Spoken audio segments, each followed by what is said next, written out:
At dawn, the mountains breathe. Mists coil upward like the breath of sleeping dragons, and through that pale silver haze, a line of stone cuts across the ridges, twisting, rising, vanishing into cloud. To those who walk here, it seems less built than born, a vein in the earth itself. The Great Wall of China. For more than 2,000 years, it has wound across deserts, rivers, grasslands, and peaks. It has felt the tread of emperors and exiles, scholars and slaves, pilgrims and poets. It has stood through the birth and death of dynasties, through wars and peace, through the silence that follows every empire's last cry. From orbit, it looks like a scar, but standing upon it, with the wind pressing against your face, it feels like something alive, a pulse beneath stone, the heartbeat of a civilization that refused to sleep. The sun rises slowly, spilling light across endless miles of wall. The towers emerge one by one from shadow, each a sentinel of memory. You can almost hear their stories carried on the wind. The clang of hammers, the shout of soldiers, the creak of wooden carts climbing impossible slopes. Somewhere below, the land exhales, and the wall exhales with it. This is not a single wall, it is thousands of walls, built and rebuilt, linked and lost, buried and reborn. Some made of tamped earth, others of brick and granite. Some raised by peasants defending their villages, others by emperors seeking immortality. A labyrinth of defenses stretching for more than 13,000 miles. But measured truly, it is longer still, for its reach is not in distance, but in time. The wall's stones remember more than any living tongue can tell. Beneath them lie the bones of those who shaped it, men and women who labored under blazing suns and howling snows, who carried their hope into the mountains and never returned. Every grain of sand here is part human, part earth, every tower a tomb with a view. And yet, this is not a story of sorrow. The wall is not merely a monument to fear, it is a hymn to endurance. To stand upon it is to stand inside a question. Why do humans build walls not just around cities, but around dreams? The earliest people who lived along China's northern frontier faced an endless horizon. Beyond the farthest hills lay the steppes, vast, open, and unpredictable. From those plains came the nomadic tribes, swift, fierce, unbound by cities or kings. They raided farms and vanished into grasslands that no army could tame. To the farmers of the river valleys, the world beyond the mountains felt like chaos itself.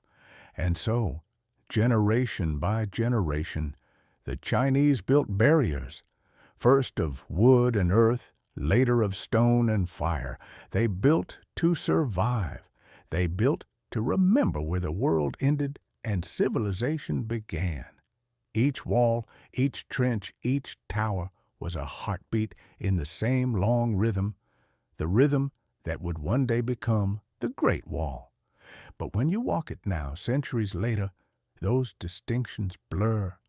You no longer see kingdoms or dynasties, only the curve of stone against sky. The wall whispers in one language, the language of persistence. Close your eyes for a moment. Listen. You can almost hear the rhythm of ancient footsteps echoing through the stones, the tramp of soldiers marching to remote garrisons, the murmur of families sending them off with tears and rice wine.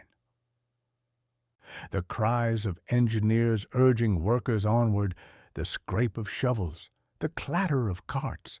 The sound fades, replaced by wind and silence, but you feel it lingering beneath your feet like a memory half buried beneath snow. The wall is many things at once, fortress, graveyard, poem, and mirror. It reflects whatever we bring to it. Fear, awe, pride, guilt. For some, it is proof of the empire's greatness. For others, evidence of its cruelty. But to stand here, alone in the dawn, is to sense both at once. You understand that greatness and suffering often share the same foundation. The mountains shift color as the sun climbs. The gray stones turn gold, then white with glare. Hawks wheel overhead. The wall snakes across the landscape like a living creature, muscular, ancient, indifferent. It doesn't divide the earth, it flows with it, rising and falling in harmony with the ridges it rides upon. Somewhere far to the east, the first emperor's wall still lies buried beneath centuries of soil, its rammed earth compressed into rock. To the west, the Ming fortifications gleam like new scars. Between them stretch 1,000 years of silence and wind. The wall has outlived the hands that made it, outlived the languages carved upon its stones. Even its builders could never have imagined that, long after their empires were dust, their wall would still stand, visited by people from lands they never knew existed. From space, astronauts say it cannot be seen, a myth born of pride. But here, on the ground, it feels infinite. The horizon bends, and still the wall goes on, disappearing into mist, reappearing in imagination. In the quiet, you begin to realize what makes it so haunting. It was not built to keep enemies out. It was built to hold fear in, to give shape to the unknown, to turn chaos into line and order.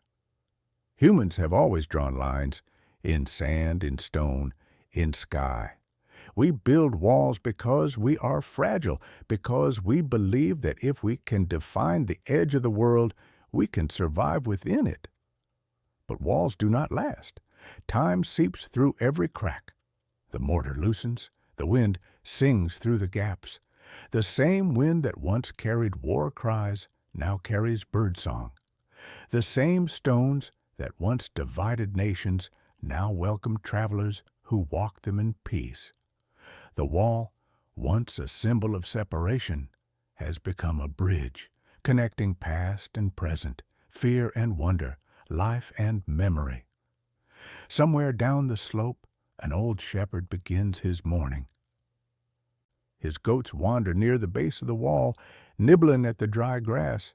He has seen tourists and soldiers, archaeologists and monks, all drawn by the same silent pull. He does not ask why they come. He simply nods to the stones as he passes. It has seen more than any of us, he says. The wall does not answer, but the wind rises softly, as if agreeing. As the sun climbs higher, the light burns away the mist, revealing the full spine of the wall. Tower after tower, curve after curve, stretching across ridges that look too steep for any human hand to conquer. And yet, they did. They built this with sweat and blood, with bamboo baskets and bare hands, with belief that the impossible could be tamed. That is why the wall endures, not because it was flawless, but because it was human. Every crack, every uneven stone, every broken stair is a testament to the same truth that built it, the desire to make something that would outlive fear. The wall breathes, the earth exhales, and for a brief moment, standing on these stones between heaven and history, you feel that breath move through you. You are no longer visitor or observer, but part of the same long story, a story written not in ink or paper, but in dust and endurance. The Great Wall does not ask you to remember the kings or the wars. It asks only that you listen to what it has always whispered into the wind. We were afraid. We endured. And so we became eternal. Before there was a Great Wall, there were only fragments, lonely ramparts of earth that stretched across broken hills, built by men who feared the horizon.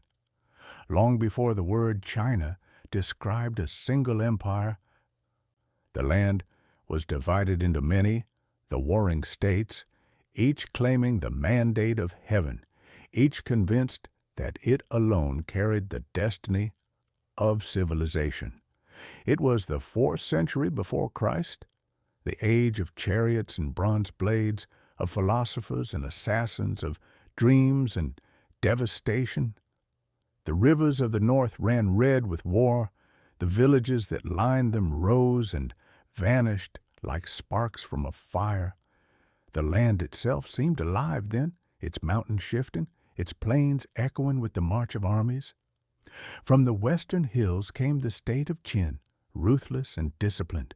From the east, Qi, rich and cunning.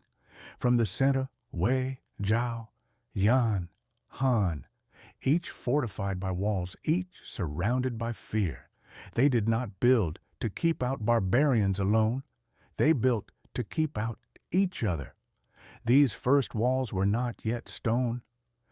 They were walls of earth, made from layers of tamped soil mixed with reeds and gravel, strengthened by the sweat of thousands.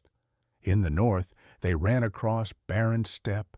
In the south, through fertile farmlands. They were simple, crude, impermanent, and yet they were the beginning of the longest monument mankind would ever raise. Imagine those early walls under moonlight, long dark ridges cutting across the fields, dotted with torches and wooden towers. From afar, they must have looked like the ribs of a sleeping beast, its spine curving through fog. Soldiers stood atop them, clutching spears, peering into the endless night. Somewhere in the darkness, another wall stood opposite, manned by men who looked just like them. Same eyes, same fear, same hope to see the dawn. It was a time when the concept of China itself, Zhongguo, the central states, was still being born. The people shared language and ancestors, but no unity. To each kingdom, the others were rivals and threats. And beyond their borders, to the far north, lay something even greater to fear, the open grasslands, home to the nomadic tribes who lived by horse and arrow.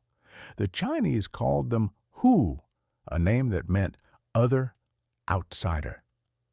To the Hu, the men behind walls were soft and slow. Their riders swept down like thunder, raiding farms, burning granaries, vanishing before pursuit. Their arrows fell like rain. Their laughter echoed through the hills. So the kingdoms built barriers not just between themselves, but between civilization and wilderness. The earliest record tells us that King Wuling of Zhao was the first to realize the truth. Walls alone would not save them. He reformed his army, teaching his men to ride and shoot like the tribes they feared. Yet even he built walls, long lines of tamped earth in the north to shield his new horsemen from surprise attack. Every wall born in this age was built from desperation. Every mile of earth was another heartbeat in humanity's endless attempt to outlast chaos. But these ramparts were fragile. Rain softened them. Wind carved them. Time forgot them. Yet for the people who built them, they were sacred. The peasants who carried baskets of soil did not know their names would fade, only that the wall might protect their children. Picture it, a line of workers stretching across a mountain slope, their hands red from frost, their shoulders bruised from carrying earth. Overseers shout orders, drums beat in rhythm, the air smells of clay and smoke. Every evening when darkness falls, the workers light small fires along the rampart, and the mountain glows like an ember. The walls grow higher, longer, stronger, but with every rampart raised, the wars grow worse. For generations, the warring states fought one another not only with armies, but with architects, Fortifications became symbols of pride. A wall was not merely defense, it was declaration. To build one was to say, "We will not fall." And yet, every wall eventually fell. The kingdom of Wei, whose engineers built one of the earliest major barriers, saw it crumble when the armies of Qin crossed it.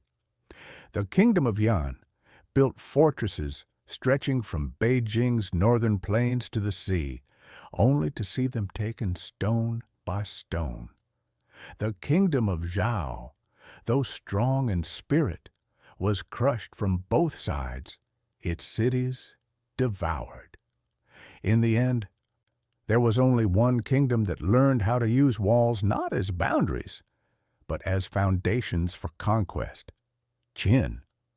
While other rulers built barriers to hide behind, the Qin ruler Ying Zheng built them to channel control. He turned walls inward, enclosing not only borders but people, laws, and time itself. Ying Zheng was not yet emperor. He was a young man with black eyes that burned like flint. In his court at Xianyang, he listened to his ministers debate Confucian virtue and strategy, and he dismissed them all.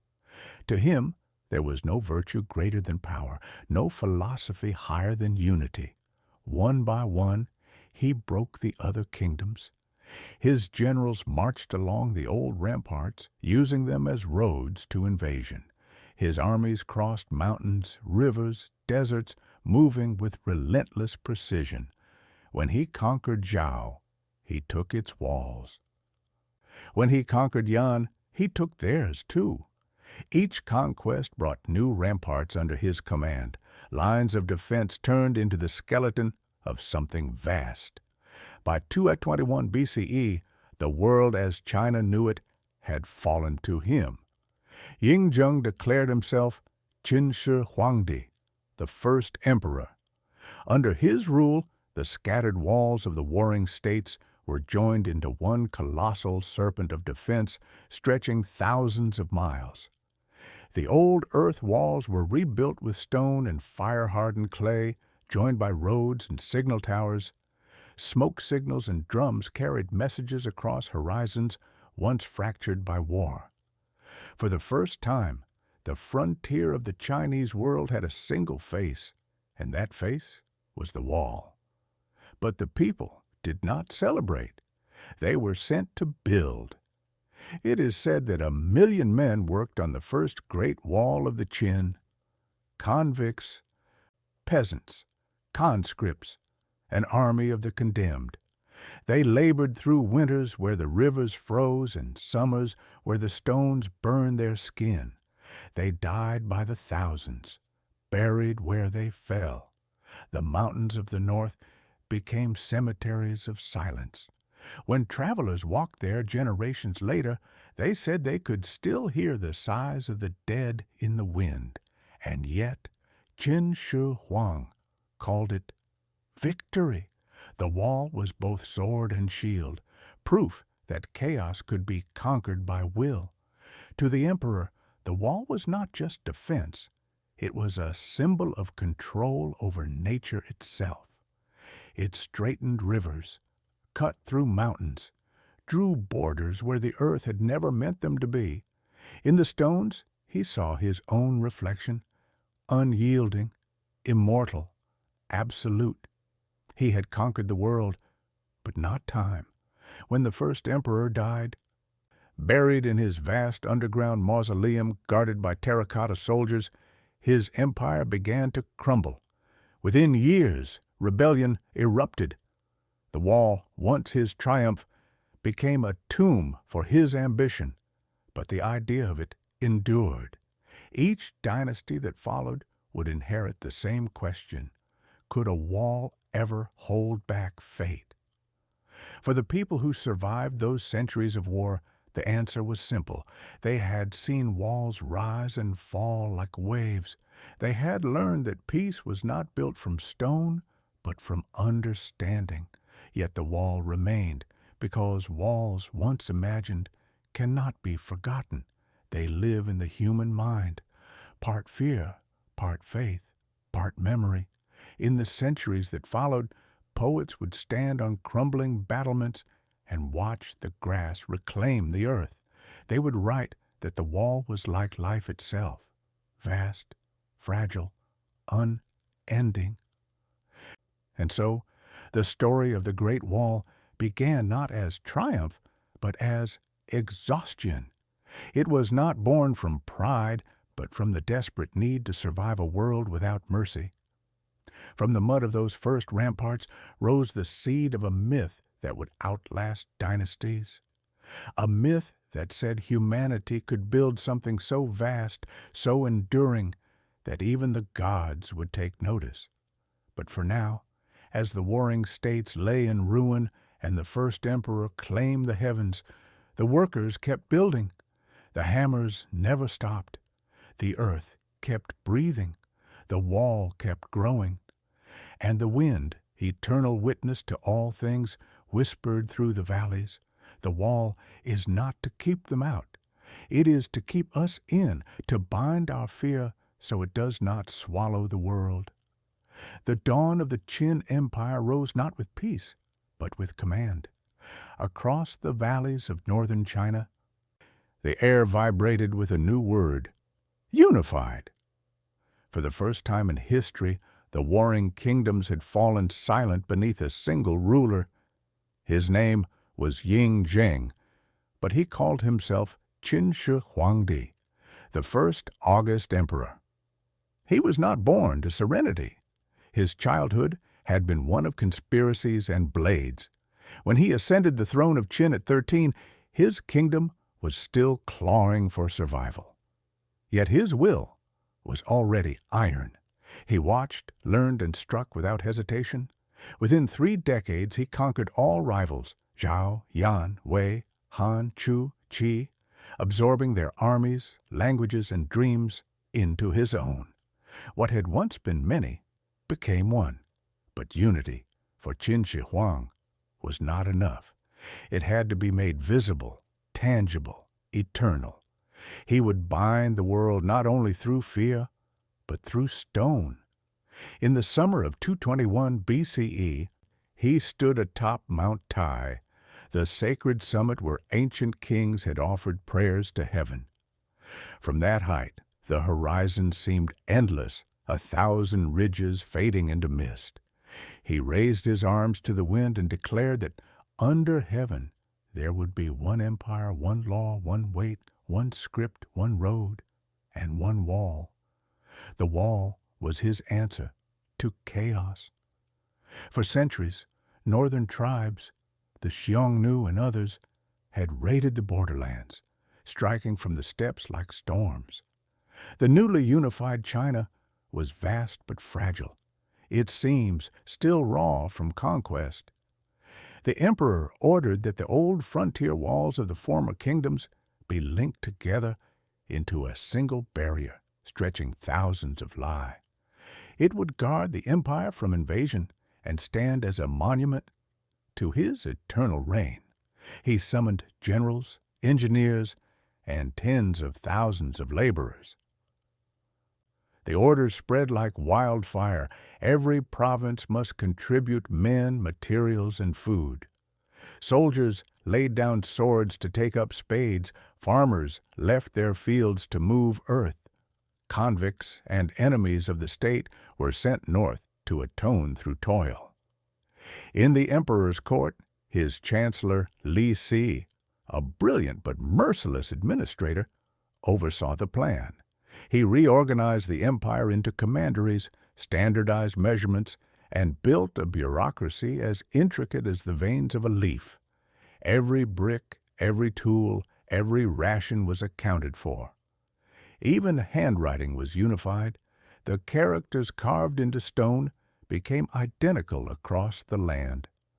From the heart of the empire, at Xianyang, roads radiated outward like spokes of a wheel, straight, measured, eternal. These roads fed the wall. Along them, caravans carried grain and bronze. Bamboo scaffolds and iron tools marching to the rhythm of empire. The frontier of the north was a landscape of extremes, searing deserts, endless grasslands, knife-edged mountains. There were no cranes or machines, only muscle and will.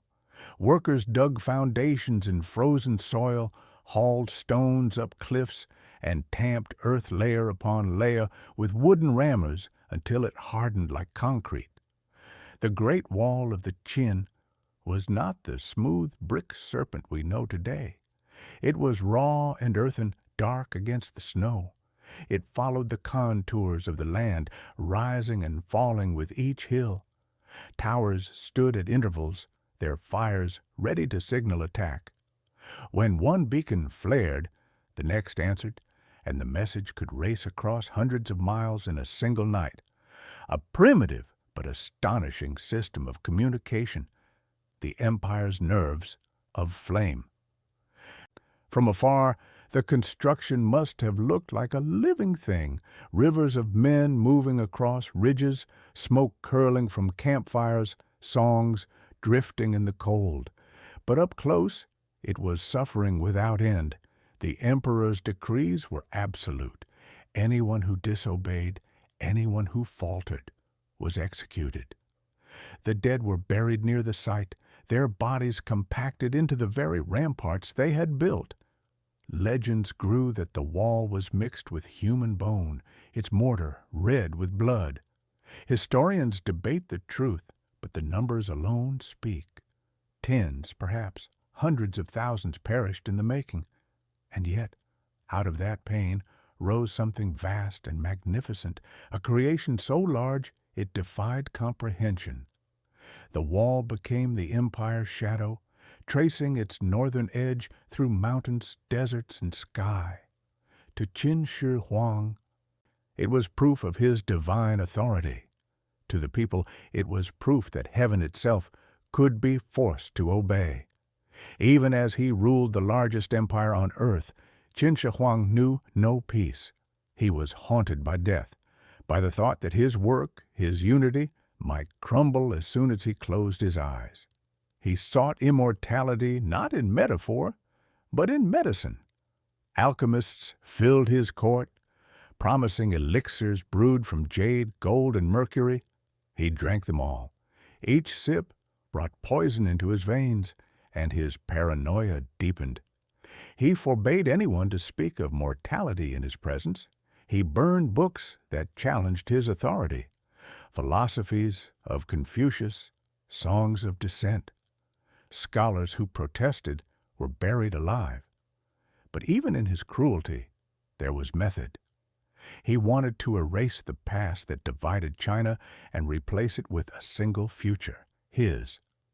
The wall, the roads, the scripts, the weights, the laws, all were instruments of permanence. In his mind, he was building not merely an empire, but eternity itself. And yet, eternity has its own laws. As the wall grew longer, the empire grew heavier. The peasants who built it left behind fields that went unplanted. Famine followed. The more the emperor demanded, the more resentment spread. In the south, conscripts began to disappear into forests. In the north, whole villages fled to the mountains rather than face labor. One poet, centuries later, wrote of that time, "They built a wall to hold back ghosts, but the ghosts were within their hearts." Still, the emperor pressed on.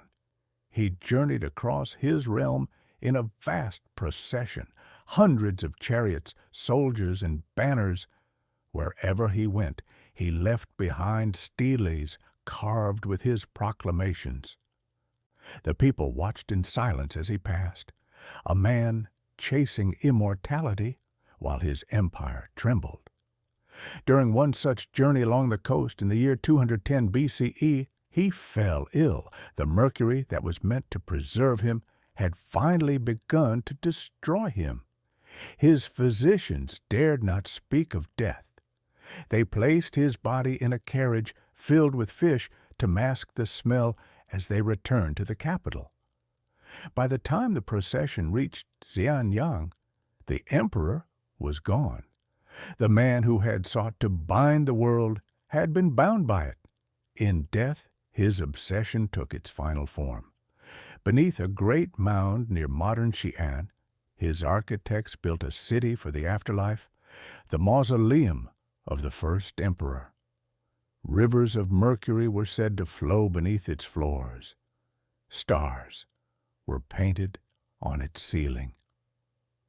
Around him stood an army of clay soldiers, 8,000 strong, each face unique, each armed with bronze spears and chariots. They were meant to guard him forever. Above, the empire he had forged began to unravel. His heirs quarreled, his ministers plotted, and rebellion flared like wildfire. Within 3 years, the Qin dynasty was gone. The wall still stood, but the empire it was built to defend was dust. And yet the idea of unity endured. The Han dynasty that followed would inherit the ashes and rebuild from them. The wall, though neglected for a time, remained the skeleton of empire, its line carved into the earth like memory itself. Qin Shi Huang is remembered with equal awe and horror. To later generations, he was the tyrant who burned books and buried scholars. To others, the founder who gave shape to China itself. Without him, there might never have been a great wall or a single China to protect. Even his enemies could not deny the magnitude of his vision. The philosopher Jia Yi, writing a century later, said, "He destroyed men but built eternity." And perhaps that is the paradox of the first emperor. He wanted to conquer time, and in a way, he did. His body turned to dust, his dynasty fell, but his wall remains, an echo of his will stretching across mountains that still bear his name. To stand before it today is to stand in the shadow of that ambition. The stones whisper not of victory, but of persistence. The emperor's dream was flawed, cruel, magnificent, and human. Every civilization that came after would borrow something from his design. The unity of rule, the discipline of administration, the belief that order could be drawn into the shape of the world. But none would escape the same truth he learned too late, that no wall, however vast, can hold back the passage of time. As twilight falls upon the ruins of his age, the wind still moves across the northern hills, tracing the line of his wall. The sand hisses against its face, the stars emerge one by one above it, and the earth exhales. And in that breath, faint but enduring, one can almost hear the emperor's voice carried through the centuries, neither proud nor broken, but resigned. "I have bound the world, but I could not bind forever." When the Qin dynasty collapsed, it fell like a fortress built on sand. The roads cracked, the palaces burned, and the armies that once obeyed the voice of one emperor now turned against each other. The Great Wall, that vast scar of earth, was abandoned to wind and silence. But from the ashes of tyranny rose something gentler, wiser, a new dynasty, forged not through fear, but through endurance. Its founder, Liu Bang, a commoner who became Emperor Gaozu of Han, understood what the Qin had forgotten, that an empire is not merely built by force, but sustained by faith. He inherited a country exhausted by labor and grief. The people had lost faith in immortality, in monuments, in rulers who promised eternity, but delivered only graves. Gaozu promised something different, rest. He lightened taxes, reduced punishments, and for a time allowed the Great Wall to crumble quietly into earth. But peace in China has always been a fragile flower. Beyond the northern frontier, the Xiongnu, fierce horsemen of the steppes, were gathering again. They had watched the empire's fall, bided their time, and now thundered across the borders like the return of a storm long foretold.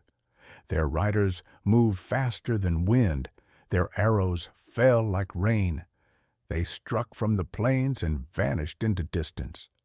For the farmers who had only just begun to sow again, the terror returned, sudden, merciless, familiar. And so the wall stirred once more. The early Han emperors repaired the old Qin ramparts and built new stretches of defense. The wall was still raw, still made of earth and timber, but now it bore a different purpose.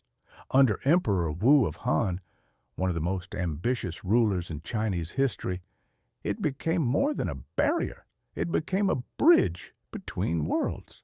Emperor Wu came to power in 141 BCE. He was young, brilliant, and hungry for greatness. His ancestors had secured the throne. He would secure eternity. Under his reign, the empire expanded farther than ever before, deep into Central Asia, across deserts and mountains, beyond the edge of maps. His generals marched west, seeking not only conquest, but connection. For beyond the frontier lay something the Chinese had only whispered of, the lands of horses, silk, and strange new peoples. Wu sent emissaries into the unknown, the most famous among them Jiang Qian, a diplomat who crossed deserts, mountains, and enemy lands to reach what is now Uzbekistan. Captured, imprisoned, and freed, he returned after 13 years, not with armies, but with knowledge. He told of great kingdoms beyond the horizon, of trade routes that could link China to the farthest reaches of the earth. The emperor listened, and a new dream took root. The wall, once a prison of fear, would now guard a gateway of exchange. Under the Han, garrisons were built along the northern border, watchtowers rising like lanterns in the dark. Inside their mud-brick walls, soldiers stood guard. Farmers cultivated small fields, and traders gathered to barter. The empire fortified its edges, but also opened them.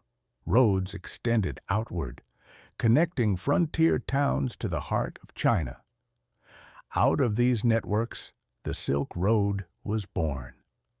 Camel caravans began to move through the desert, carrying silk, jade, and lacquer westward, returning with horses, glass, and spices. The wall watched over them all, sentinel and guide. At night, the desert wind carried strange sounds to its towers, the jingling of camel bells, the murmur of foreign tongues, the distant call of flutes. The wall had become a paradox, a division that united. Where once it had separated civilization from wilderness, it now connected them through trade, diplomacy, and curiosity. Border markets sprung up. Ambassadors from distant kingdoms arrived at the capital bearing gifts: gold from Persia, gems from India, glass from Rome. The world was growing wider, and the wall stood at its edge, not merely a line of defense, but a thread of continuity, weaving east and west together. For those who lived along the wall, life was both harsh and holy. In the garrisons of the Gobi and the Ordos Loop, soldiers woke to frost and silence. Their breath steamed against the dawn as they climbed the watchtowers. They watched the horizon where the dunes met the sky, always waiting for a shadow to move. Their days were long, their nights longer. Letters from home came rarely, carried by couriers who rode for weeks across dangerous passes. The men lit fires to keep warm, sharing wine and stories of the South. Some had never seen the emperor whose banners they served under. Some would never go home. Yet the wall gave them purpose. In the endless emptiness of the frontier, it was proof that they were not forgotten, that civilization reached even here. When the wind howled through the towers, they answered with songs. Archaeologists have found fragments of those songs, written on bamboo slips buried in the sand, complaints about rations, prayers for peace, jokes about commanding officers, human voices frozen in time. One letter reads simply, "It is cold here. The moon is bright. I hope you sleep without fear." The writer's name is lost, but his words echo still. The Han Wall stretched farther west than any before it, following the curve of the Yellow River through narrow valleys and into the deep desert. Where the mountains ended, towers rose from the sands, marking the empire's final breath. At Yumengguan, the Jade Gate, travelers would stop and pray before crossing into the wilds. Here, the wall seemed less a defense and more a farewell. Poets would later write, "Past Jade Gate, no more friends are found, only wind and the whisper of dust." From this place, China reached outward to the world. Merchants left their homes, vanishing for years. Soldiers escorted them until the dunes swallowed the road. The wall stood behind them, a promise that somewhere, beyond distance and silence, civilization endured. Emperor Wu's dreams were vast, but his reign was long, and dreams grow heavy with time. His wars drained the treasury, his people grew weary. The wall demanded endless labor, endless men. The same shadow that had haunted Qin Shi Huang began to return, the fear that greatness consumes its makers. In his old age, Wu turned inward. He built temples to the gods of the mountains and the stars, seeking forgiveness for the blood he had spilled. One night, it is said, he stood upon a tower of the wall and looked north, into the endless dark. He whispered to his generals, "All this, and still the wind does not bow." The wall could hold back armies, but not time, not death, not the shifting of the earth. After his death, the Han emperors who followed faced rebellions, droughts, invasions. The wall, too, began to weaken. Garrisons fell silent. Towers crumbled. The desert crept forward, swallowing what men had made. Yet even in decay the wall endured, not as fortress, but as memory. The Silk Road remained open. The idea of unity persisted. The Great Wall, once a monument to power, had become something humbler, a boundary between human effort and the infinite.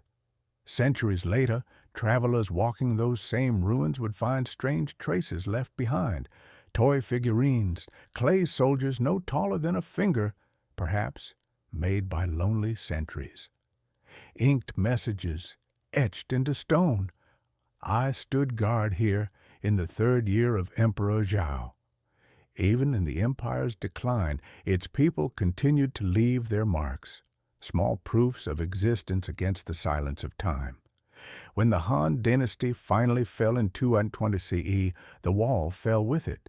Its watchtowers turned to dust. Its garrisons became graves. The Silk Road grew dangerous again. The steppes reclaimed what was once theirs. But the idea, the dream of the wall, could not die. It had become a symbol not only of China's might, but of its fragility. It reminded those who came after that empire was not the same as eternity, and that every generation, no matter how powerful, must rebuild its own defenses against the unknown.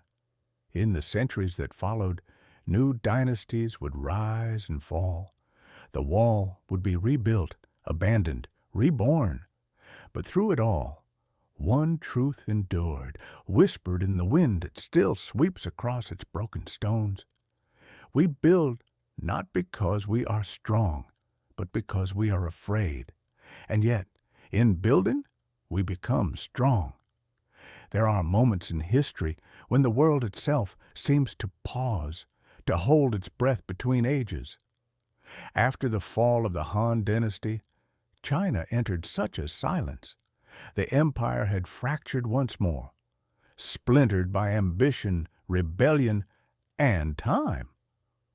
The once mighty roads of the Han grew over with weeds, the frontier garrisons emptied, and the great wall was left to the mercy of wind and dust. The wall had stood through war and triumph, but it could not stand against neglect.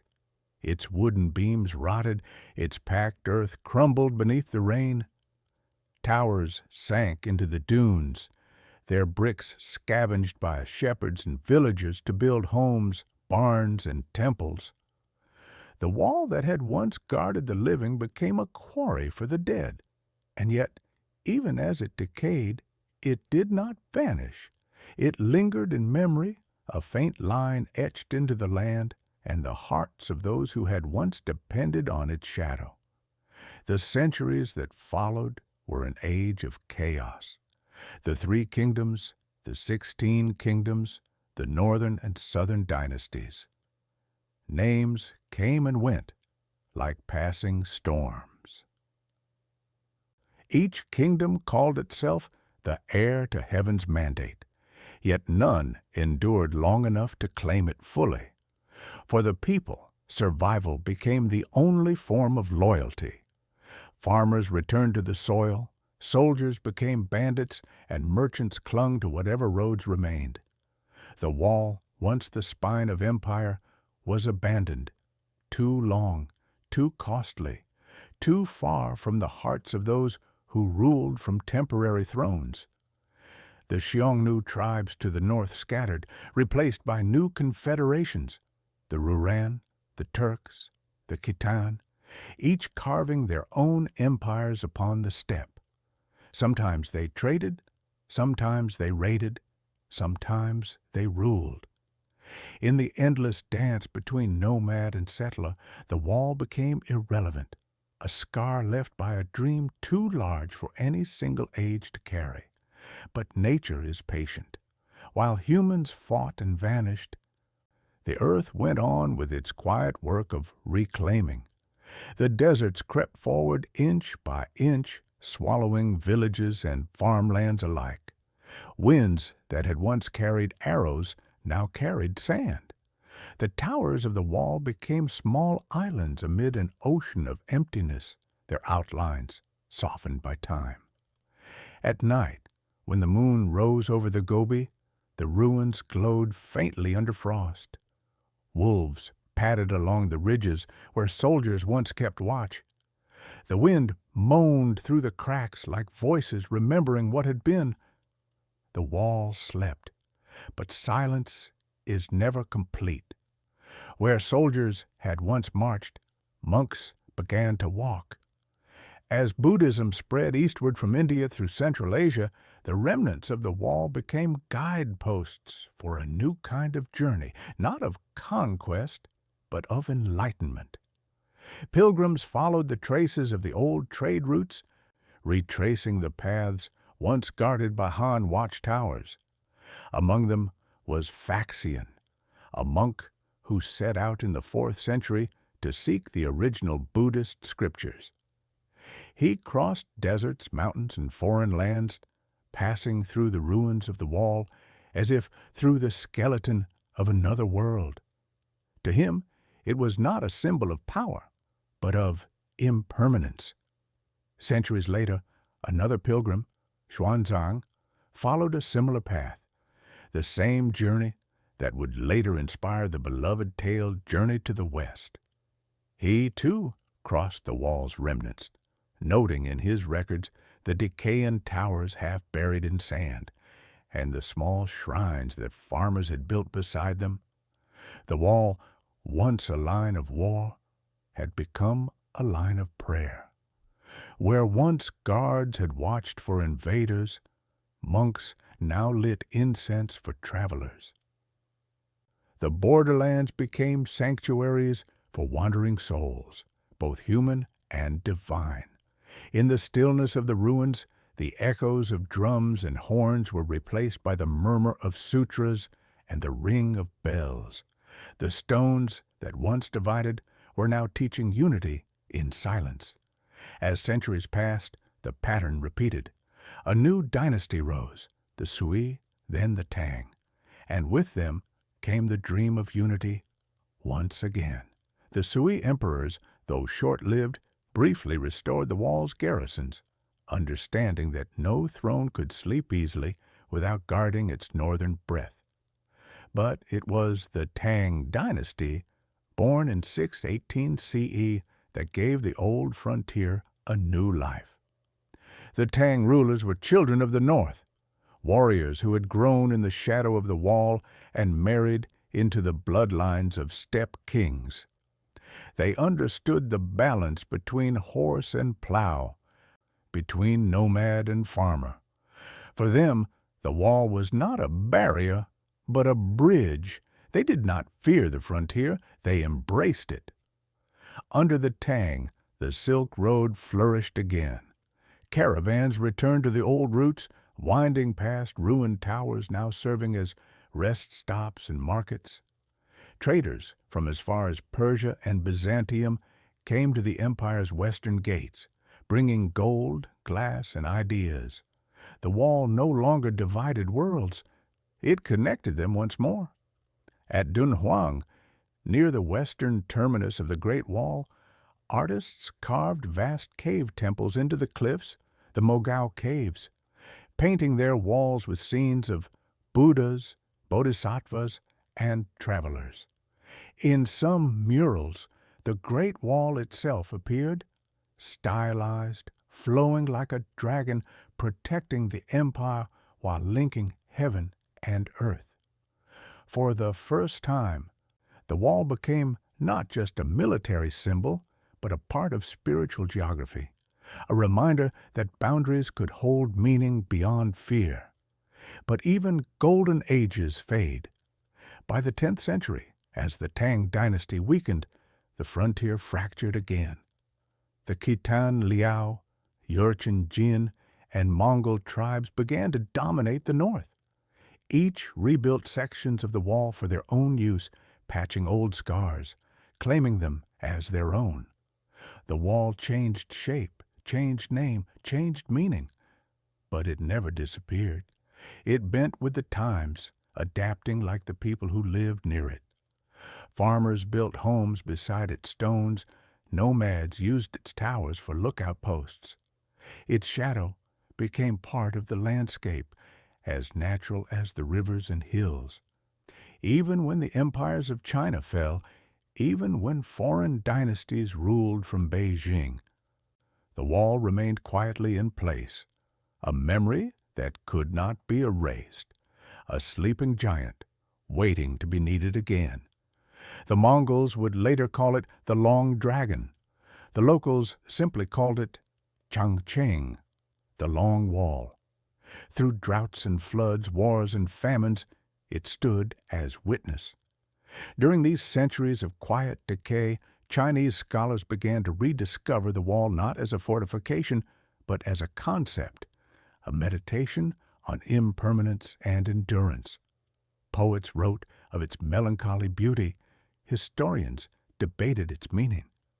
The Tang poet Wang Wei stood upon its ruins and wrote, "The autumn wind enters the passes, and the setting sun dyes the walls red. Once men died to hold this place, now only the grass remembers their names." To the scholars, the wall became a mirror of the human condition, a monument to both strength and futility. It was proof that even the greatest human effort must bow to time, yet also that such effort gives meaning to our brief existence.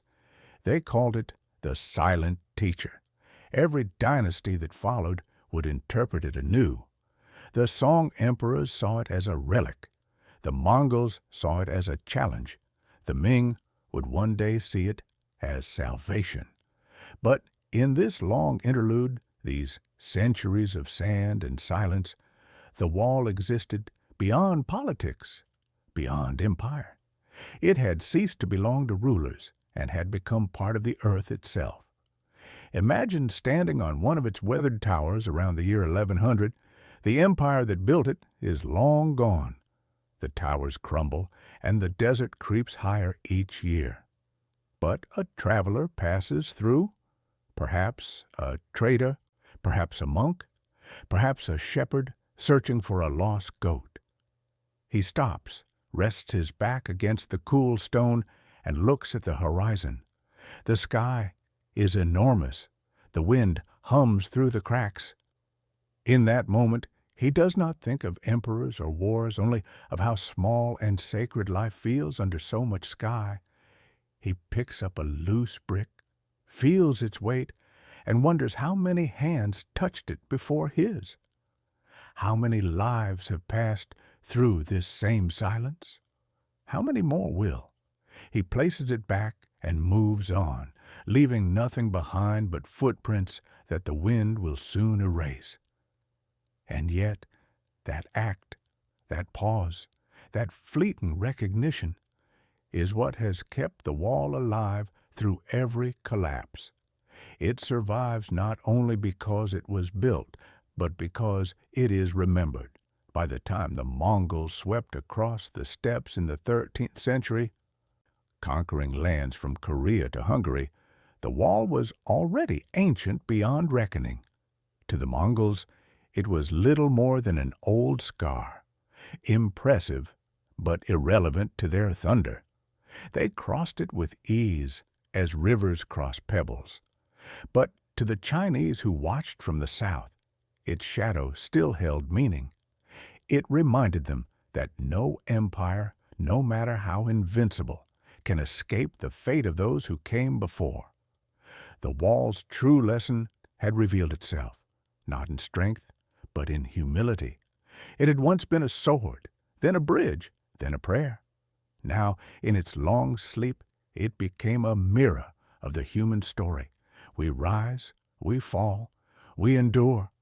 The wall may have been built to separate worlds, but over the centuries it taught something deeper, that all walls, no matter how high, eventually return to dust. And in that dust, life continues. As the wind sighs across the Gobi and the moonlight paints the ruins in silver, the Great Wall rests, not defeated, not forgotten, but dreaming. For it knows what no empire ever did, that the earth itself is the only empire that lasts. When the wind changed, the world changed with it. From the frozen plains of the north, the sound of thunder began to rise, not from the sky, but from hooves. Riders swept across the horizon like storm clouds, their banners dark as smoke, their arrows glinting like rain. The Mongol tribes had come together under a single will, and that will belonged to Temujin, who would soon be known as Genghis Khan. He was not the first conqueror to test the Great Wall, but he was the one who would render it meaningless. The wall, that proud and ancient serpent of stone and earth, had seen invaders before. It had withstood raiders, rebels, emperors, but it had never faced a storm that moved like fire. To the Mongols, the wall was not an obstacle, it was a challenge, a reminder that the world could still be conquered. They did not see it as impenetrable, they saw it as a door waiting to be opened. In the early 1200s, the northern kingdoms of China were already divided. The once mighty Tang had fallen centuries before, leaving the land fractured into smaller dynasties. The Khitan Liao, the Jurchen Jin, the Western Xia. Each claimed dominion, each built and rebuilt pieces of the old wall, yet none truly ruled it. Their walls, like their borders, were fragments of memory, broken bones of a once living empire. When Genghis Khan came, he came not with fear, but with inevitability. His armies moved faster than anyone thought possible, cutting across mountains and deserts with silent precision. They surrounded fortresses, choked supply lines, and dismantled entire armies before dawn. The wall that once separated civilization from chaos was crossed in days. The gates that had once been symbols of strength became pathways for surrender. As the Mongol tide poured southward, the people of the frontier learned that no wall, however ancient, could protect a nation whose unity had already crumbled. The wall had always depended on faith, faith in the emperor, faith in the soldiers, faith in the stones. But faith cannot hold back fire. By 1215, the Mongols had captured Zhongdu, modern-day Beijing. Smoke blackened the sky for weeks. The wall stood, but what it protected was gone. For a time, it seemed that the Great Wall would become nothing more than a relic.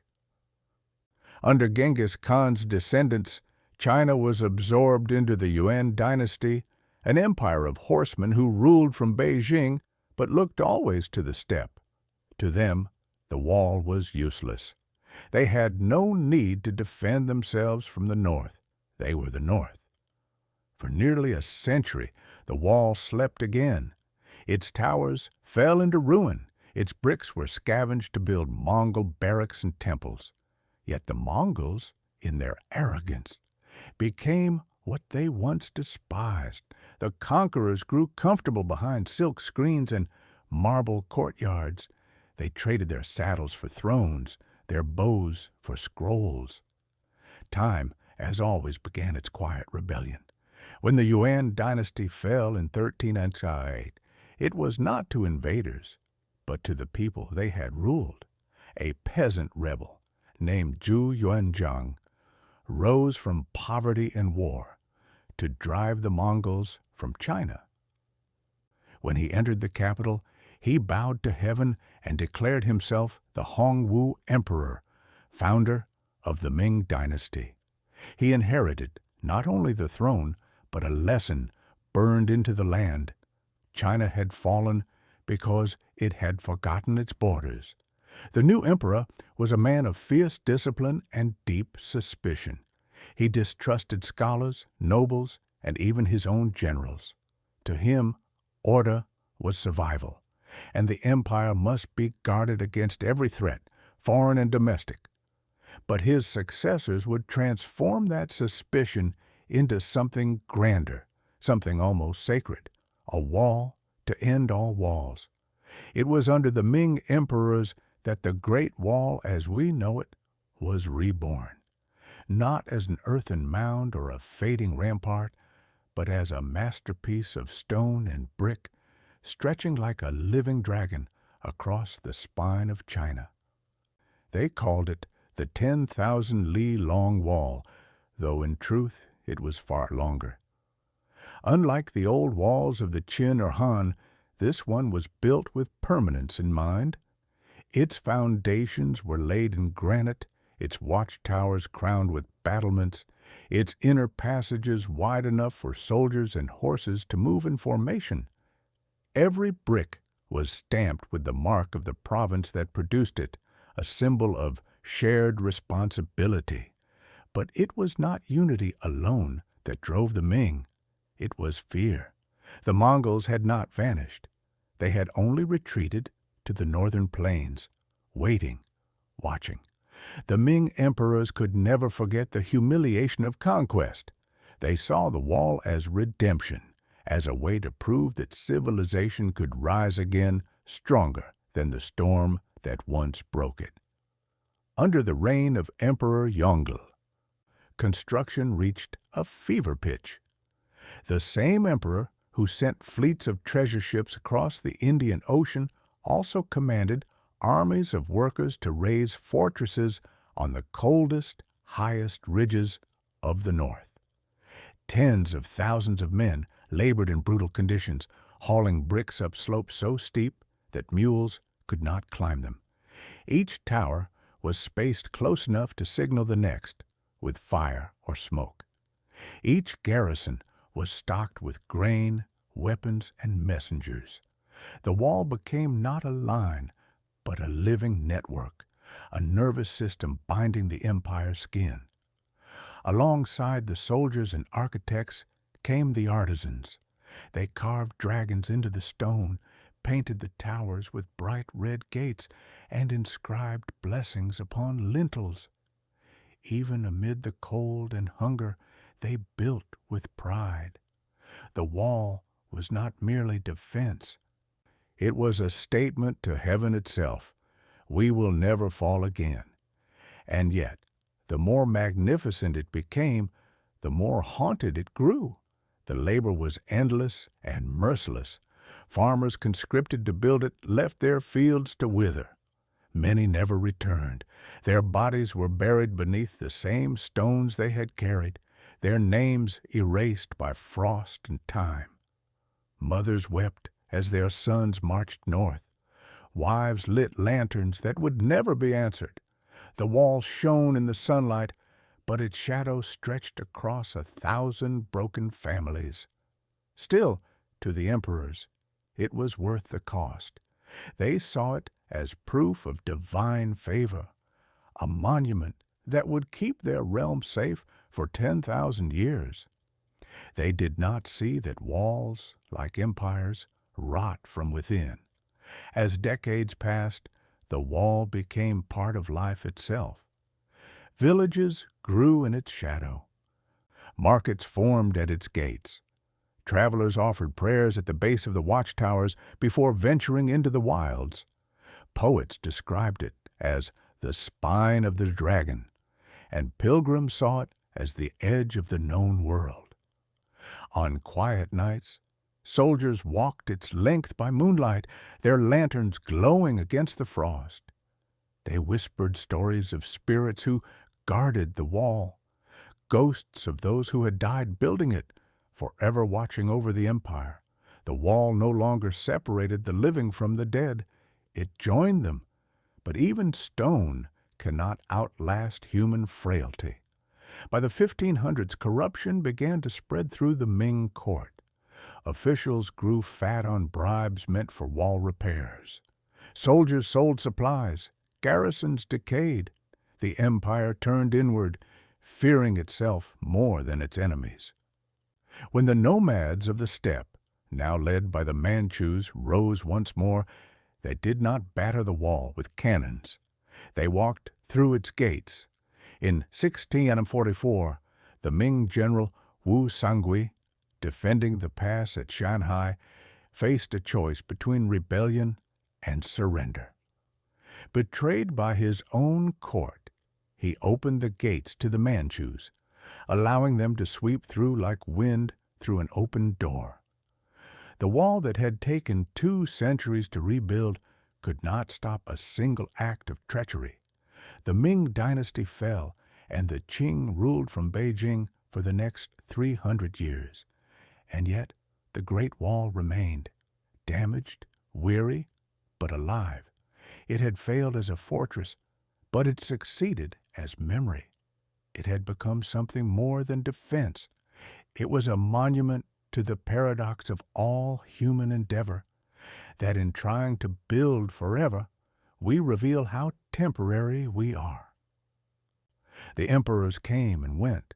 The towers cracked and crumbled, but the wall kept its vigil. It watched the dynasties rise like morning mist and fall like evening dust.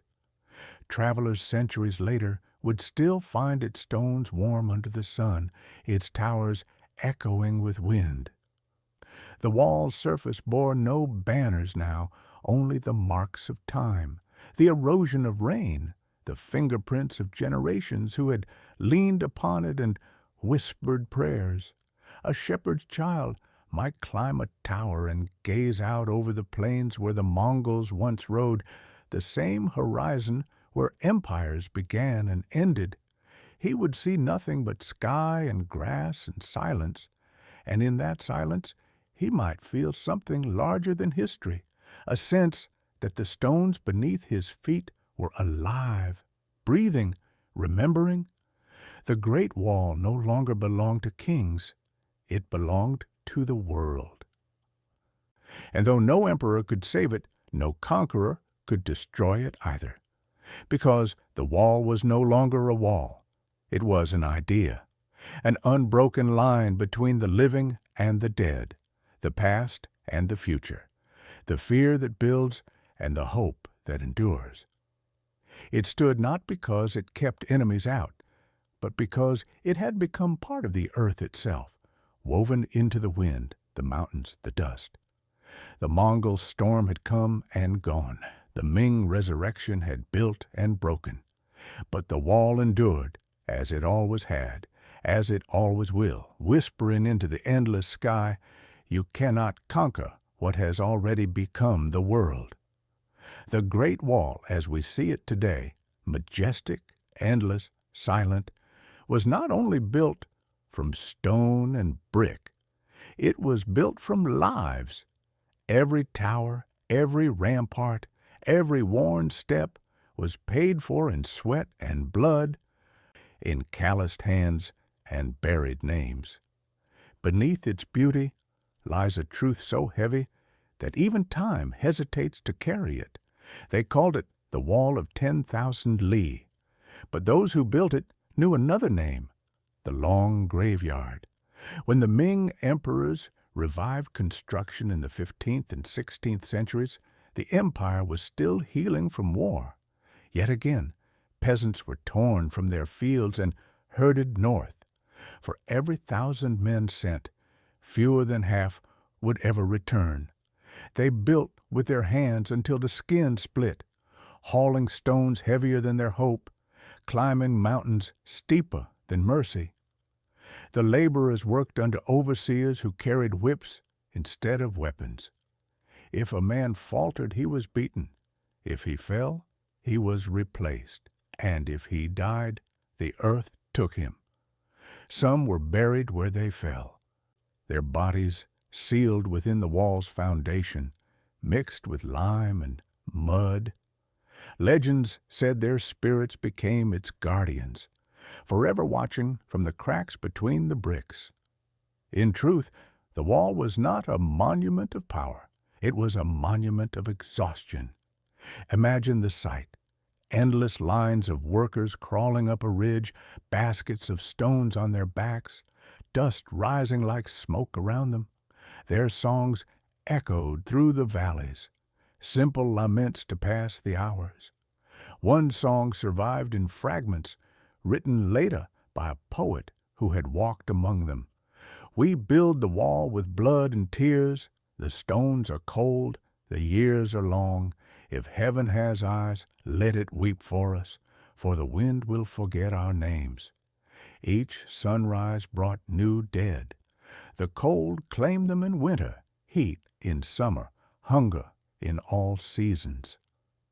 The emperor's court in Beijing would record the wall's progress in triumph. 200 li completed this season, 40 new towers erected. But behind those clean reports lay graves uncounted. The soldiers who oversaw the work were not spared the same fate. They, too, were exiled from comfort, stationed on ridges where frost-bitten winds howled through the towers. They patrolled barren stretches of stone, their only companions the vultures that circled above. In the long winters, they burned what little wood they could find. When snow sealed the passes, supply caravans could not reach them. Hunger drove some to forage among the ruins, searching for roots, rats, or memories of home. Letters to their families rarely arrived. Most were lost to the deserts or the bureaucracy that valued reports over people. Still, they endured. For many, the wall was not a prison, it was a promise. They believed that by defending it, by finishing it, they could give meaning to the suffering of their fathers. They believed that through sacrifice, the empire would finally rest. But empires do not rest. They only hunger for more. The Ming court, obsessed with fortifying every ridge and valley, demanded new construction even when famine had spread across the provinces. Taxes rose. Families sold their land, their tools, their children. The wall consumed not only lives but futures. In the annals of the time, there is an entry so small it almost seems accidental. 300 workers dead from cold near Jiayuguan, replacements dispatched. No names, no mourning, just replacements. To the court, the wall was measured in miles. To the people, it was measured in graves. And yet, amid all the cruelty, moments of tenderness bloomed like flowers in the dust. Wives walked hundreds of miles to bring food to their husbands, following the sound of hammering through the mountains. Mothers carried water in clay jars, spilling more with each step than they could ever deliver. Lovers met secretly in the shadow of half-built towers, knowing their time together would be brief. In the folk songs that have survived, the women's voices are the ones that haunt most. They sang to the wind, to the spirits, to the mountains that swallowed their beloved. One verse, whispered for centuries, still carries the ache of those forgotten hearts. The moon climbs the wall my husband built. Its light falls on his grave. I speak to him through cracks of stone, and the wind answers in his place. The wall was not just built by men, it was born by women's tears. When the workers died, the overseers ordered their comrades to seal their bodies within the layers of stone, so that they might hold the empire together, they said. But the men believed otherwise. They believed the dead would curse those who buried them alive. They began to place charms and offerings in the mortar, coins, jade pieces, wooden talismans inscribed with prayers. To this day, archaeologists find them hidden between the stones, small symbols of defiance against oblivion. One legend tells of Meng Jiangnu, whose husband was taken to labor on the wall and never returned. She walked from her home in the south to the northern frontier, carrying food and clothes for him. When she arrived, she learned he had died months before. In grief, she wept at the wall until her cries shook the heavens, and the section of wall above his grave collapsed, revealing his bones. It is said that even the emperor heard of her mourning and built a shrine to appease her spirit. Whether myth or truth, the story endures because it tells what history forgot, that the wall's grandeur was paid for in heartbreak. Over the centuries, the wall became part of the people's identity, but never their pride. They called it Changcheng, the long wall, but also the endless burden. To them it was proof not only of strength, but of suffering, a monument that could never be finished because human pain itself could never be finished. Even in peacetime, the garrisons along the wall became places of quiet despair. Soldiers grew old waiting for enemies that never came.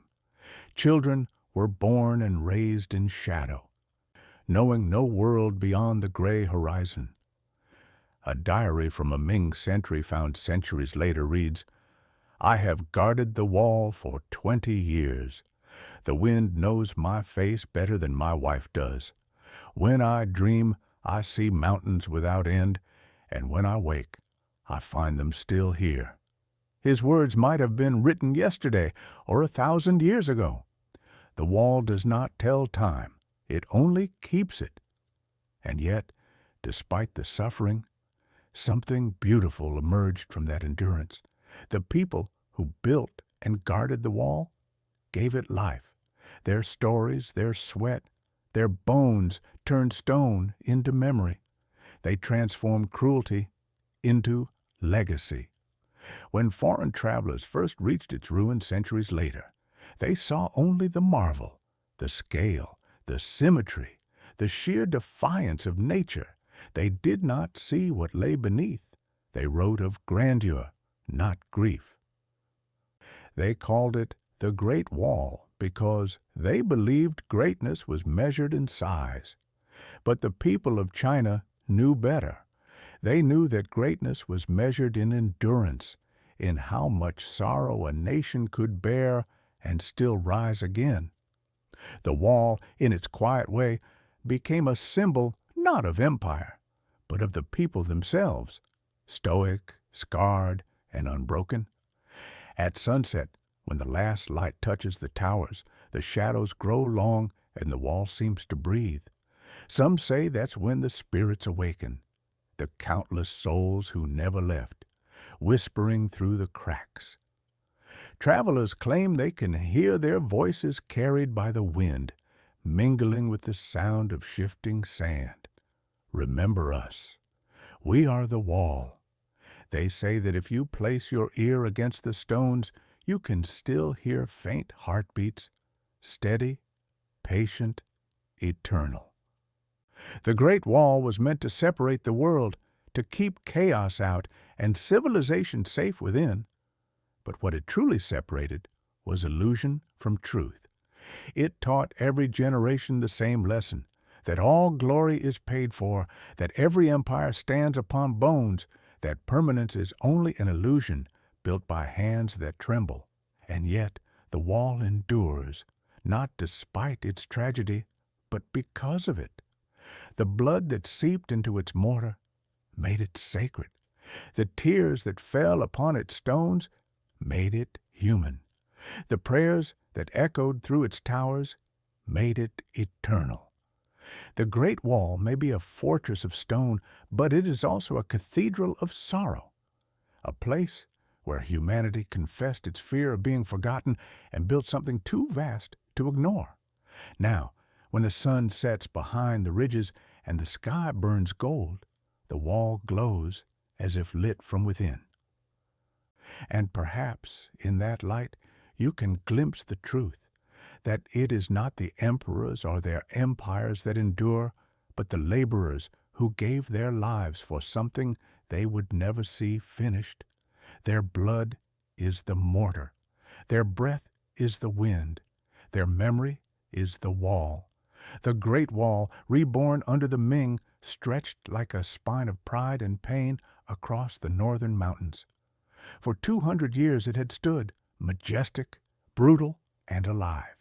From the frozen deserts of Gansu to the green hills of Liaoning, it watched over the empire like a sleepless god. And yet, gods can crumble just as men do. By the 17th century, the Ming dynasty was dying, not from the blows of invaders, but from the rot within. Its emperors sat behind silk curtains, cut off from the cries of their people. Famine stalked the villages. Plague spread through the cities, and the imperial court drowned itself in luxury and fear. The Great Wall still stood, but the hearts it was meant to defend had already collapsed. The people had begun to lose faith in the very thing the wall symbolized: protection. The Mongols of the north were no longer the empire's greatest threat. A new force was rising beyond the mountains. The Manchus, descendants of the Jurchen tribes once humbled by the Ming, now reborn under the leadership of Nurhaci, a warlord who united the clans through cunning and fire. He was patient. He studied his enemy, and he knew the truth that emperors refused to see. The wall could not stop betrayal. From his stronghold in the northeast, Nurhaci built an army disciplined enough to fight as one. His soldiers, mounted, armored, and deadly, called themselves the Eight Banners, their flags snapping like thunder in the wind. They struck deep into Ming territory, burning fortresses, capturing towns, and vanishing before reinforcements could arrive. The Ming response was sluggish, indecisive. The generals bickered. The court hesitated. The emperor's ministers argued over omens while the border burned. For centuries, the wall had given the illusion of invincibility. Now, as the fires drew closer, it became a cage. In the capital, Beijing, fear grew like mold. The city had once been the jewel of the world, its palace walls gleaming with gold, its towers ringing with bells. But the people whispered that the dynasty's mandate of heaven had ended. Crops failed, The Yellow River flooded, and rebels marched from the heartland. They called themselves the Dashing Kings, peasants who had risen with nothing left to lose. Led by Li Zicheng, they swept through the provinces, proclaiming that the corrupt should fall and the poor should eat. The emperor's soldiers, unpaid for months, deserted to join them. And so, in a cruel twist of fate, the wall that had once guarded against the north now stood silent, while the empire tore itself apart from within. In the spring of 1644, Li Zicheng's army reached the gates of Beijing. Inside the Forbidden City, the last Ming emperor, Chongzhen, watched the smoke rise. He was young, intelligent, and utterly alone. The generals had betrayed him, the eunuchs had fled, and the city's defenders were starving. On the night before the capital fell, he climbed the hill behind his palace, Coal Hill, the highest point in Beijing, and hanged himself from a tree. When dawn broke, the rebels entered the city. The dynasty that had ruled for nearly 3 centuries was gone. The Great Wall still stretched across the north, but without an emperor to command it, it had become a ghost of its purpose. Garrisons received no orders. Signal towers burned for no one. The empire was a body without a pulse, and yet destiny had not finished with the wall. Far to the northeast, beyond Shanhai Pass, the easternmost gate where the wall met the sea, the Manchus waited. Their leader now was Dorgan, Nurhaci's son, as ruthless as his father and twice as clever. He knew that to claim China, he would need not only an army, but legitimacy. He needed to be invited in. That invitation came from a single man. Wu Sangui, the Ming general commanding the forces at Shanhai Pass, had been one of the empire's most powerful defenders. His troops were loyal, his walls impregnable. But when he heard that Li Zicheng's rebels had seized the capital and executed his family, something inside him broke. Between the rebels who had destroyed his honor and the Manchus who offered revenge, he chose the latter. It was betrayal, born not from greed, but from despair. Wu Sangui opened the gates of the Great Wall to Dorgan's army. What followed was a storm. The Manchus poured through the pass like floodwater. Li Zicheng's army was crushed.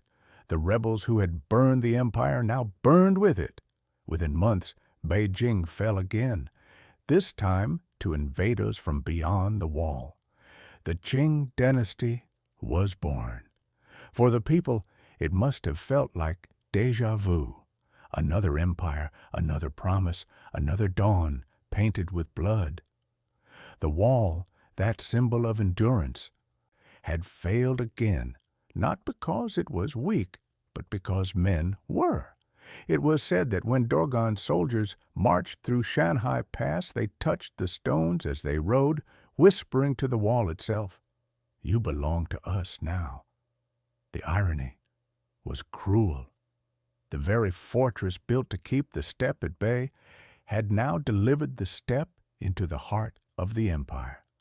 The Qing emperors, though foreign in blood, quickly learned the art of ruling China. They adopted its customs, its language, its bureaucracy. They presented themselves not as conquerors, but as inheritors. To prove their legitimacy, they honored the same rituals, studied the same texts, prayed to the same ancestors, and they too looked to the wall. But unlike the Ming, they did not see it as salvation. To them, it was a relic, majestic but obsolete. Their strength lay not in brick and mortar, but in diplomacy and mobility. They controlled the steppe, not by hiding behind it, but by mastering it. So the wall slept again.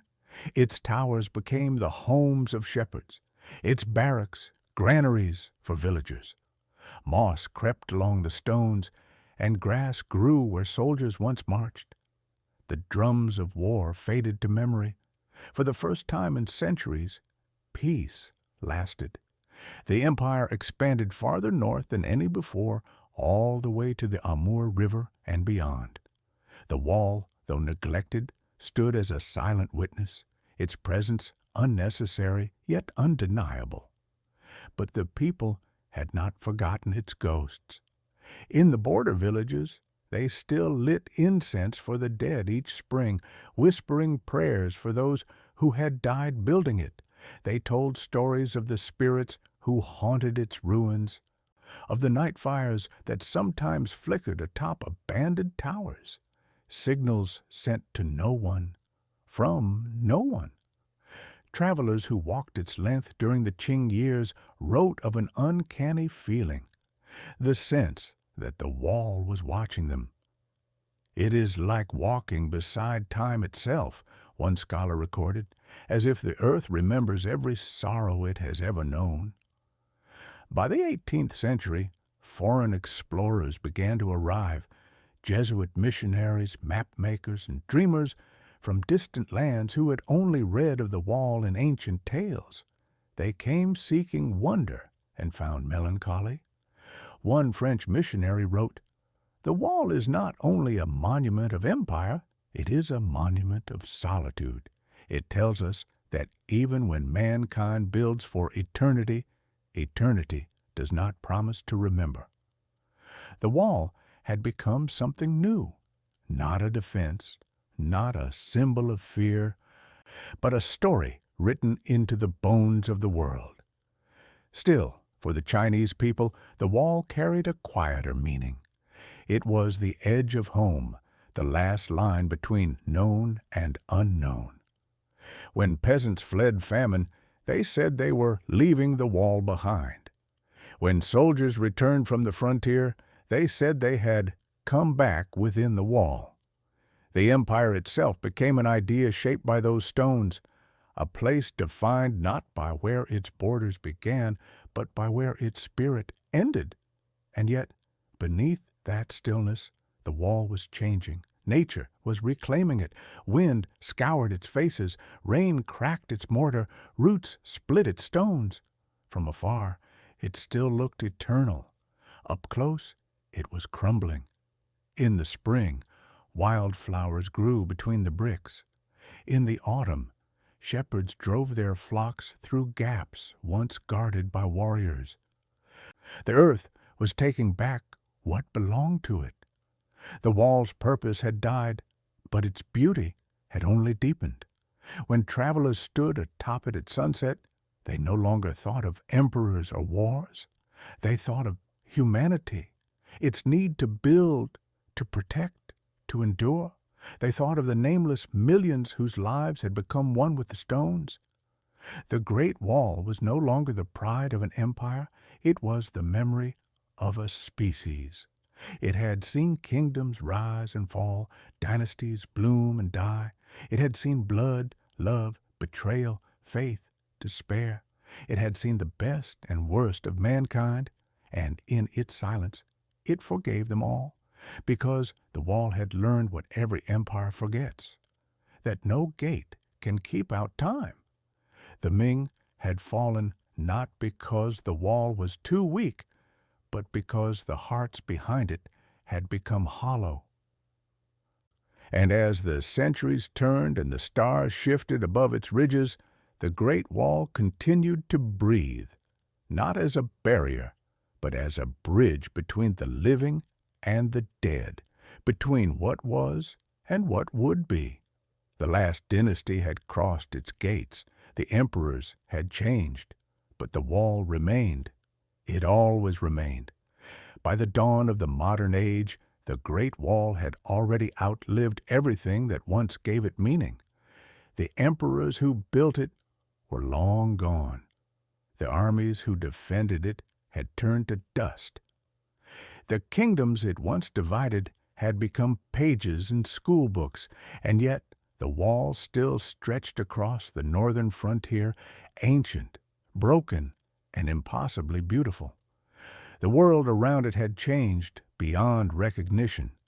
Gunpowder, steel, and trade had rewritten the laws of power. The age of swords and fortresses was over. Yet there it stood, winding across the mountains like a sleeping dragon, its spine glinting in the morning frost. For centuries, it had been a wall between worlds. Now it had become something else entirely, a mirror showing each generation what it wanted to see. The Qing dynasty, though foreign in origin, had ruled so long that its emperors were as Chinese as any before them. By the 18th century, they commanded an empire vast and diverse, stretching from the Pacific coast to the deserts of Central Asia. They no longer relied on the wall for defense. Their armies patrolled far beyond it, and their diplomacy bound nomads and farmers alike under a single flag. To them, the wall was history, a scar across the land, impressive but irrelevant. The emperors rode past it on hunting expeditions and admired its silhouette at sunset, but they built no new towers. They let it fade, and yet, as the wall crumbled, the people never stopped watching over it. In remote villages, old men repaired small sections using mud and straw, not for protection, but for pride. They said the wall was alive, that if left to decay completely, China's spirit would fade with it. Mothers told their children stories of dragons sleeping beneath its stones. At dusk, when the wind howled through the cracks, they said it was the dragon's breath, dreaming of the past. For the villagers, it was not a monument, it was a memory made of earth. But history was about to test even memory. In the 19th century, foreign ships began to appear along China's coasts. They came with sails of white and flags of fire, carrying goods, guns, and ambition. The Opium Wars, the unequal treaties, the foreign concessions, all were storms that battered the Middle Kingdom. For the first time in millennia, the threat did not come from the north. The Great Wall watched helplessly as the world invaded from the sea. Cannons replaced cavalry. The empire that had once believed itself eternal discovered that its oldest symbol could no longer defend it. When foreign envoys and missionaries traveled through northern China, they sought out the wall as a curiosity. They measured it, sketched it, romanticized it. To them it was proof of a civilization both ancient and fading, a wonder of the world built by hands they barely understood. One British traveler in 1860 wrote, "It stretches like a dream over the bones of an empire. One feels standing upon it both the greatness of man and his folly." He was right, though he didn't know it. The wall had become a monument to humanity itself, the ambition that builds and the humility that time demands. Yet, for the Chinese people of the late Qing era, it was more than philosophy. It was a wound. Each crumbling tower reminded them of what had been lost: dignity, unity, purpose. By 1911, the Qing dynasty fell. The last emperor, a child too young to understand the crown he wore, was forced to abdicate. China became a republic, modern in name, fractured in spirit. Warlords carved the land into territories, railroads cut through the mountains, and the old ways began to vanish.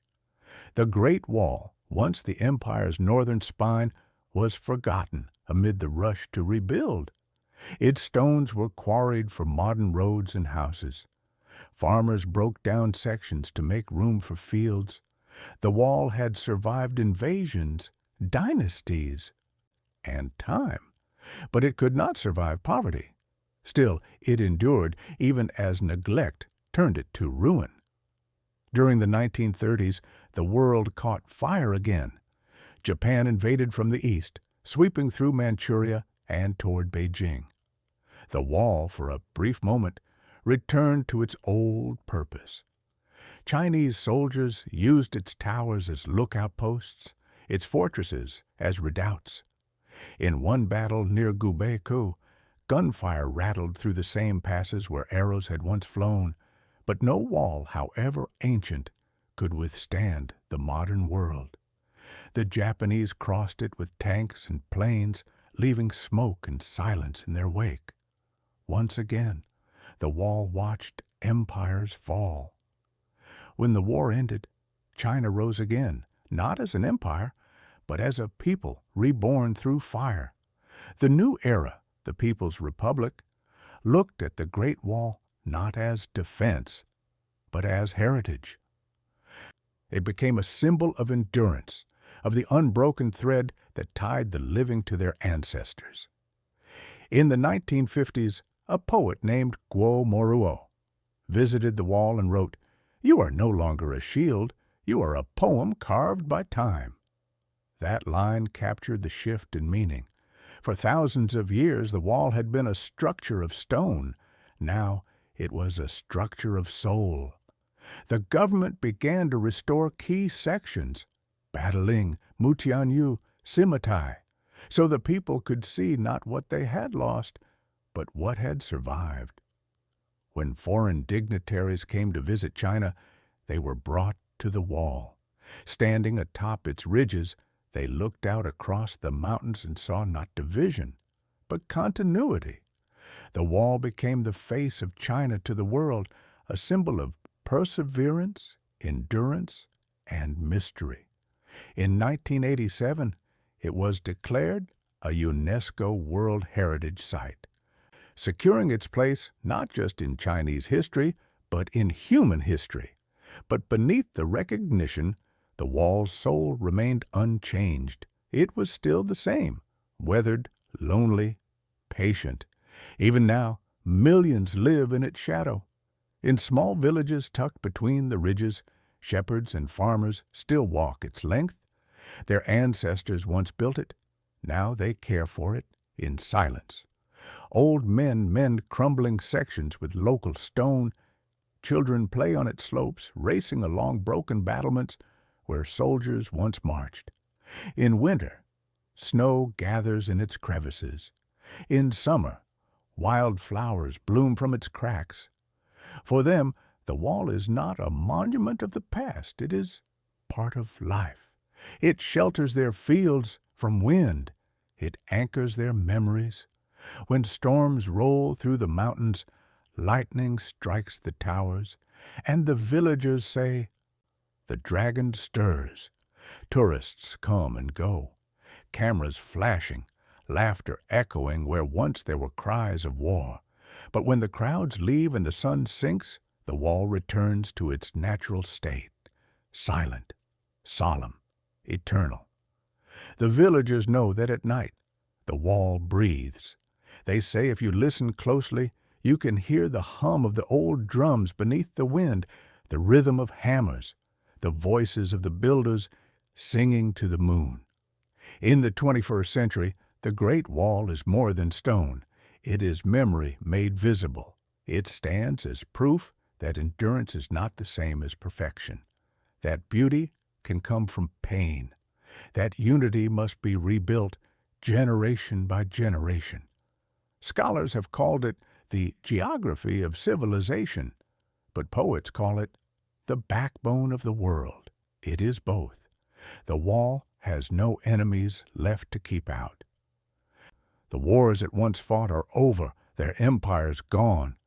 But it guards something greater now, remembrance.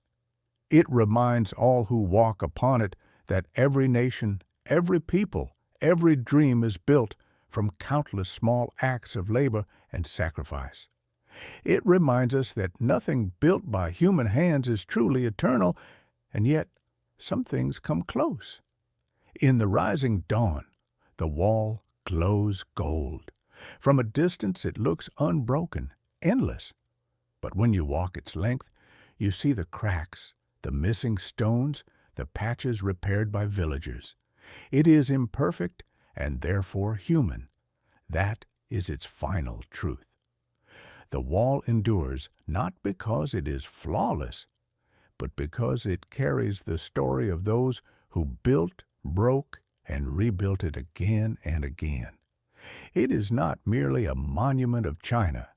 It is a monument of mankind, a testament to our need to build against oblivion, to mark our fleeting lives with something that might outlast them. At sunset, the wind changes, the air turns cold, and the light falls across the mountains like a slow exhale. The wall stretches on, dissolving into the haze, its stones glowing red as embers. You can stand there, alone on a ruined tower, and feel the centuries beneath your feet. Every step you take echoes with footsteps long gone. Every gust of wind carries whispers of emperors, peasants, poets, and wanderers. The wall is no longer asleep. It dreams, and through its dreams, it remembers us all. Dawn rises over the mountains of northern China, and the mist lifts like memory itself. From the sky, the Great Wall winds across the ridges like an endless scar, pale against the dark earth. It looks eternal, as if it has always been here, as if the mountains were shaped around it, as if time itself bends to its will. But the wall was not born from eternity. It was born from fear, from longing, from the fragile hands of human beings who wanted to keep something, anything, safe from the chaos of the world. And yet, what began as a barrier has become something far greater. The Great Wall no longer divides empires. It no longer guards a border or defends a throne. Its towers no longer flash with fire. Its soldiers no longer march beneath the moon. It has outlived the wars it was built to fight, the emperors it was built to serve, and even the beliefs that justified its creation. What remains now is not a fortress of stone, but a living story, etched into the earth, whispered by the wind, carried in the hearts of those who remember. It is not simply the story of China. It is the story of what it means to be human. If you stand upon the wall at sunrise, the world feels both infinite and small. The mountains stretch like waves beneath your feet, and the horizon glows in a slow awakening. The stones beneath your hands are cold, but they pulse faintly with warmth, heat carried from 1,000 forgotten fires. You realize that this place is more than stone. It is time made visible. The wall has watched humanity for over 2,000 years. It has seen peasants rise and emperors fall, monks walking in silence and soldiers screaming into the wind. It has felt the frost of winter dynasties and the burning heat of summer wars. It has stood beneath the same stars that shone on Genghis Khan, Qin Shi Huang, and every nameless builder who carried a brick to its summit. It has endured not because it was perfect, but because it was loved, feared, and remembered. Every empire that claimed it believed they were building forever. And in a way they were, but not the forever they imagined. The wall did not preserve their power. It preserved their effort, their dreams, their defiance. And that is the secret of all human creation. The wall is a paradox, both an act of pride and of humility. Pride because it declares that human hands can shape mountains. Humility because it teaches that no matter how high we build, the wind will always have the final word. Its builders believed they could hold back the world. Instead, they built something that would teach the world what endurance truly means. To the soldiers who once patrolled its towers, it was a home. To the laborers who died beneath its stones, it was a grave. To the emperors who commanded its construction, it was a symbol of divine order. To us, it is a mirror. We see in it our own struggle, the desire to create something that will outlast us, the need to carve meaning into the silence of time. The Great Wall is not unique because it is ancient or immense. It is unique because it speaks the language of every civilization that has ever risen and fallen. It reminds us that fear builds walls, but hope keeps them standing. The wind that sweeps across the wall carries echoes of all who came before. If you listen carefully, you can almost hear them. The clang of hammers from the Qin striking stone in rhythm with the emperor's heartbeat. The songs of Han soldiers lighting fires along the frontier, their voices trembling against the cold. The prayers of Ming mothers sending their sons north and waiting for letters that would never come. Each sound fades, replaced by the low whisper of the present. Tourists' laughter, the click of cameras, the shuffle of boots on uneven stone, the hum of drones capturing what used to be invisible. And yet, beneath it all, there is still that same ancient hum, the breath of the earth itself. The wall is alive, not in the way of creatures, but in the way of rivers and mountains, in the way that memory breathes through matter. It bends with the land. It cracks, but does not collapse. It fades, but does not disappear. Its life is not measured in years, but in remembrance. When foreign explorers first stood upon it in the 19th century, they described it as a wonder built by slaves for tyrants. In the 20th, historians called it a relic of fear. But in the 21st, as the world grows smaller and its walls more invisible, the Great Wall has taken on a new meaning. It has become a teacher. It teaches that division never lasts, that every fortress eventually becomes a bridge. That time, not war, is the true conqueror of nations. It teaches that endurance is not strength alone, but acceptance, the understanding that to survive is to change. It teaches that memory is stronger than stone. Perhaps that is why, in a world filled with new kinds of walls, digital, political, psychological, the Great Wall still feels different. It no longer imprisons, it invites. It does not warn the traveler away. It welcomes them to walk upon its back and listen to its story. To walk the Great Wall is to walk through the veins of humanity's shared heart. In recent years, restoration has begun anew. Teams of workers climb the same mountains their ancestors did, though now with scaffolds and helmets instead of bamboo and rope. Archaeologists study ancient bricks, each stamped with a province's name, tracing the vast network of labor that once united the empire. Tourists, standing on the repaired sections at Bedtime, look out and feel something they cannot name, a mixture of awe and melancholy, pride and humility. Some cry, because when you stand there, surrounded by silence that stretches for miles, you feel the weight of all who came before.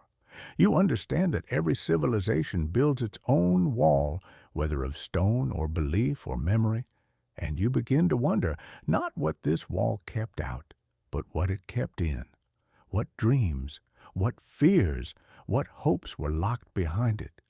The wall's power lies not in its height or its length, but in its mystery.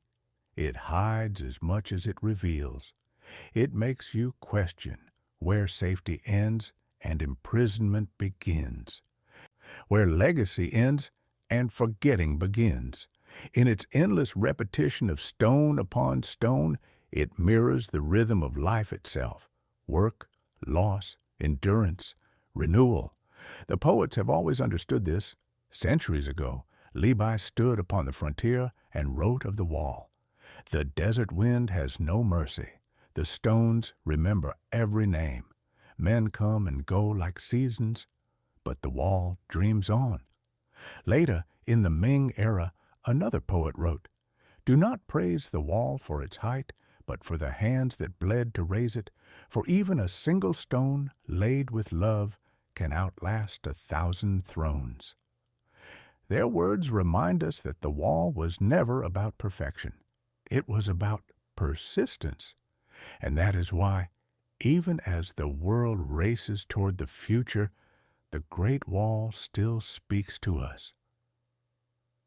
It reminds us that progress without memory is hollow, that to know where we are going, we must remember what we built and why. At night, when the stars rise over the mountains and the wall fades into shadow, it becomes something almost divine. The towers glow faintly under moonlight, their outlines softened by age. The wind moves through the cracks, humming like a low chant.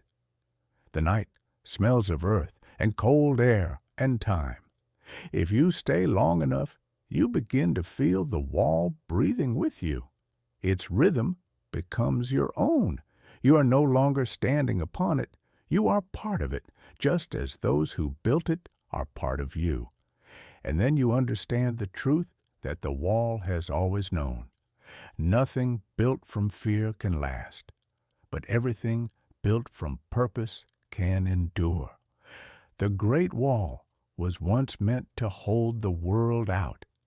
Instead, it has drawn the world in. It is no longer a line dividing people, but a circle connecting them. It stands as a bridge between past and present, between pride and humility, between what was meant to end and what refused to. When the first rays of morning touch the horizon, the wall glows gold again. The mist burns away, and the mountains appear like waves frozen in time. The traveler who stood in darkness can now see the path stretching ahead, curve after curve, tower after tower, vanishing into the haze of eternity. Somewhere, far below, a farmer begins his day. His plow turns the same soil that once buried soldiers. A shepherd calls to his flock. A bird lands on a crumbling tower and sings. Life goes on as it always has, and still the wall remains, watching, waiting, remembering. It has become more than the sum of its stones. It has become a vessel for everything human, our fear, our faith, our folly, our endurance. And when we are gone, it will still stand, whispering our story into the wind, because that is what the wall truly is, not a monument to the emperors who built it, but a monument to the hands that made it real, a barrier through time.